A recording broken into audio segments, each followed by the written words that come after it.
आखिर क्या हुआ जब अचानक से धरती फाड़कर बाहर निकले रावण के भाई विभीषण जी।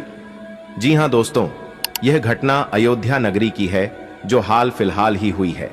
पिछले कुछ दिनों से हम सभी यह सुनते आ रहे हैं कि जब से राम मंदिर उद्घाटन का कार्य जितना समीप आ रहा है, वैसे वैसे ही एक से घटनाएं भी सामने आ रहे हैं, जिसमें सर्वप्रथम गिद्धों की झुंड की घटना सामने आई थी, उसके बाद वानरों के झुंड की और उसके बाद भालू के झुंड की घटना हमारे सामने आई थी।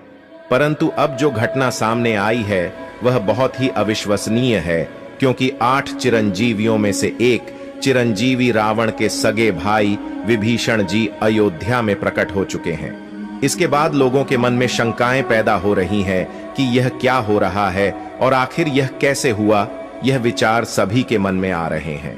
तो आपको बता दें कि विभीषण जी को प्रभु श्री राम ने ही समय के अंत तक जीवित रहने का वरदान दिया था। दोस्तों, रावण के भाई विभीषण बहुत बड़े राम भक्त थे।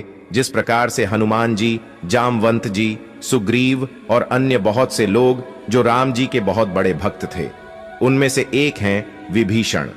विभीषण जी जिन्होंने प्रभु श्री राम की मदद की थी रावण की मृत्यु करने में, क्योंकि एकमात्र विभीषण जी ही यह जानते थे कि रावण की नाभि में अमृत है, और वही एकमात्र सबूत थे जिन्हें यह पता था कि वह अमृत सिर्फ और सिर्फ रावण की नाभि में है और रावण सिर्फ वही वार करने से मरेगा।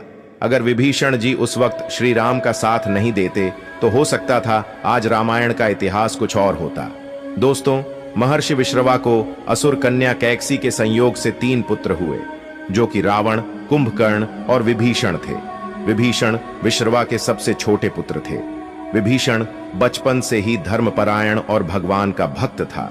विभीषण की पत्नी का नाम सरमा और उसकी बेटी का नाम त्रिजटा था। एक बार तीनों भाइयों ने बहुत दिनों तक कठोर तपस्या करके ब्रह्मा जी को प्रसन्न कर लिया। ब्रह्मा ने प्रकट होकर तीनों से वर मांगने के लिए कहा।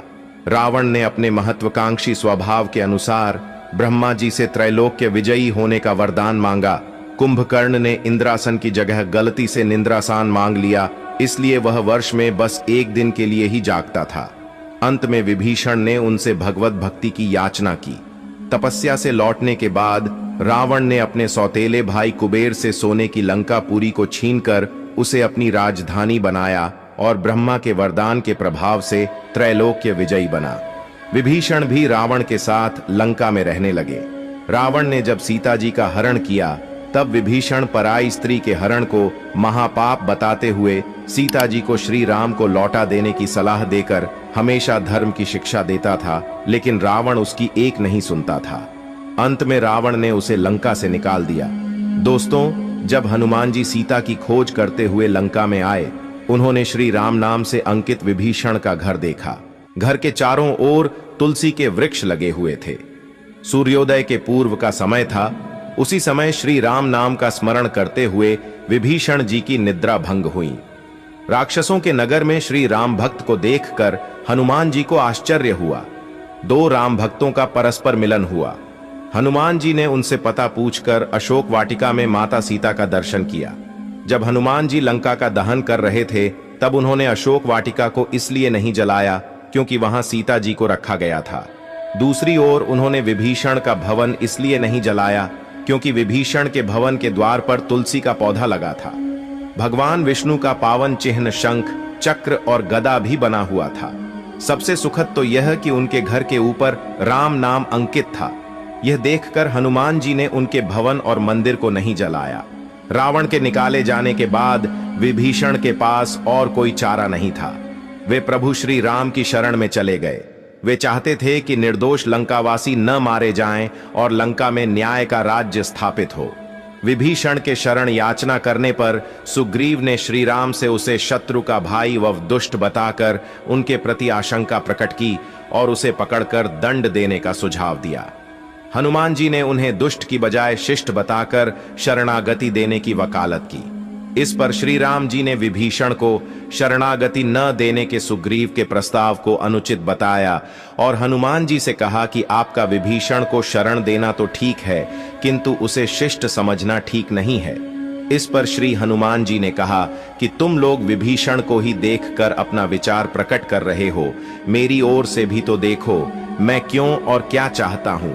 फिर कुछ देर हनुमान जी ने रुककर कहा, जो एक बार विनीत भाव से मेरी शरण की याचना करता है और कहता है मैं तेरा हूं, उसे मैं अभयदान प्रदान कर देता हूं। यह मेरा व्रत है, इसलिए विभीषण को अवश्य शरण दी जानी चाहिए।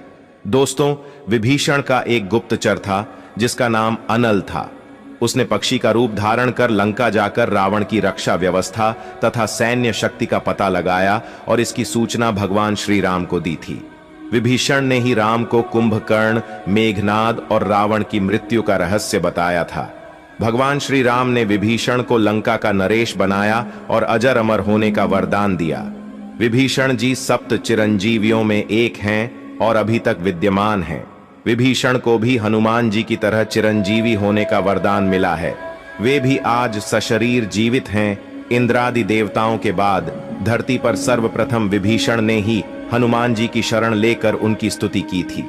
विभीषण ने हनुमान जी की स्तुति में एक बहुत ही अद्भुत और अचूक स्तोत्र की रचना की है। विभीषण द्वारा रचित इस स्तोत्र को हनुमान वड़वानल स्तोत्र कहते हैं।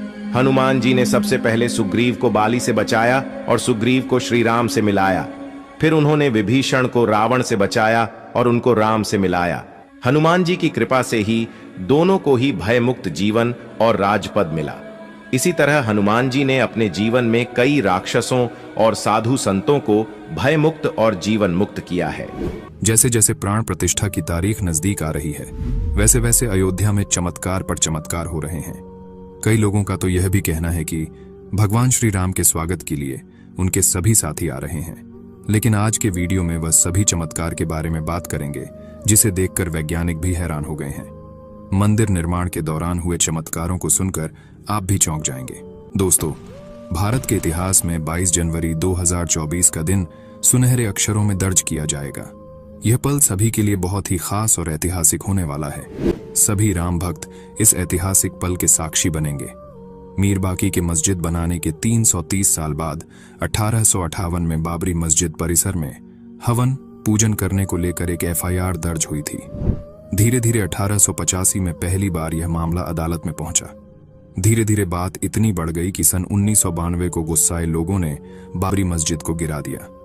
134 साल तक चली कानूनी लड़ाई के बाद 9 नवंबर 2019 को सर्वोच्च न्यायालय के द्वारा राम मंदिर के पक्ष के फैसले से यह विवाद खत्म हुआ और इस फैसले से 140 करोड़ लोगों को खुशी हुई। बता दें कि श्री राम जन्मभूमि अयोध्या में 70 एकड़ भूमि पर बने भव्य राम मंदिर में रामलला की मूर्ति की प्राण प्रतिष्ठा 22 जनवरी 2024 को होनी है। इस तारीख का सभी को बेसब्री से इंतजार है। लगातार भक्तों में मंदिर के उद्घाटन की उत्सुकता बढ़ती जा रही है। भगवान श्री राम के मंदिर की चर्चा सिर्फ अयोध्या में ही नहीं बल्कि विश्व भर में हो रही है। इस भव्य कार्यक्रम की तैयारियां अब अंतिम दौर में है। राम मंदिर की प्राण प्रतिष्ठा का कार्यक्रम हफ्ते भर चलेगा, जिसमें मुख्य अतिथि के रूप में देश के प्रधानमंत्री नरेंद्र मोदी होंगे।